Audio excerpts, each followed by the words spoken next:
الحمد لله رب العالمين والصلاة والسلام على سيد الأنبياء والمرسلين وعلى آله وصحبه أجمعين. اللهم صل على سيدنا ومولانا محمد صلاة تفتح لنا بها أبواب الرضا والتيسير وتغلق بها أبواب الشر والتعسير. أنت مولانا فنعم المولى ونعم النصير. محترم احبا، گزشتہ دروس میں ہم نے پڑھا کہ افعال میں سے صرف اور صرف فعل مضارع معرب ہوتا ہے. پھر ہم نے اس کے اعراب کی تین نوعیں پڑھی: مرفوع، منصوب اور مجزوم. ان میں سے منصوب بالتفصیل ہم نے پڑھ لیا. آج کا ہمارا درس ہوگا کہ فعل مضارع مجزوم کب ہوتا ہے اور اس کی کیا کیا علامتیں ہیں. تو چلیں آغاز کرتے ہیں. کہا علامت الجزم فی المضارع ہی السکون. فعل مضارع میں جزم کی علامت کیا ہے؟ سکون ہے. ٹھیک ہے. جیسے لم یذهب، آپ دیکھ رہے ہیں اس مثال میں لم یہ حرف جازم ہے. جب اس لم کا دخول فعل مضارع پر ہوا تو فعل مضارع کو کیا کیا؟ مجزوم کیا.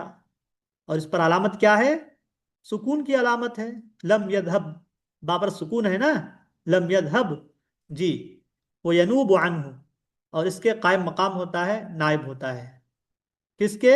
سکون کے. وہ کیا کیا چیزیں ہیں جو اس کے نائب اور قائم مقام ہیں؟ کہا نمبر ایک حذف النون فی الافعال الخمسہ. 5 افعال میں حذف نون ہے. 5 افعال وہ کون سے ہیں؟ یہ وہی 5 افعال ہیں جو منصوب میں ہم نے پڑھے، یعنی یفعلان، تفعلان، یفعلون، تفعلون، تفعلین. یہ 5 افعال. ان 5 افعال سے نون کیا ہو جاتا ہے؟ محذوف ہوتا ہے. بات سمجھ میں آ رہی ہے جی. مثال دیکھیں. کہا لم یکتبا. لم یہ حرف جازم ہے. جب اس لم کا دخول فعل مضارع پر ہوا، اصل میں کیا تھا؟ یہ یکتبانے تھا. تو جب لم کا دخول ہوا تو فعل مضارع سے نون کو حذف کر دیا. تو ہم کیا کہیں گے اس میں؟ اس میں یہ کہیں گے کہ علامت جزم حذف نون ہے. ٹھیک ہے. اسی طریقے سے لما یشربا، یشربانے تھا. جب لما کا دخول ہوا تو نون محذوف ہو گیا. اسی طریقے سے لا تشربو، اصل میں تشربو نہ تھا. لا ناہیہ کا دخول ہوا تو فعل مضارع سے نون کو محذوف کر دیا. بات سمجھ میں آ رہی ہے؟ تو فعل مضارع میں جزم کی 2 علامتیں ہو گئی. پہلی علامت سکون، دوسری علامت 5 افعال میں حذف نون.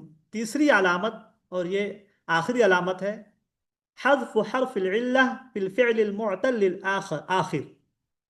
یعنی حذف حرف علت، حرف علت کا محذوف ہونا اس فعل میں جو معتل آخر ہو.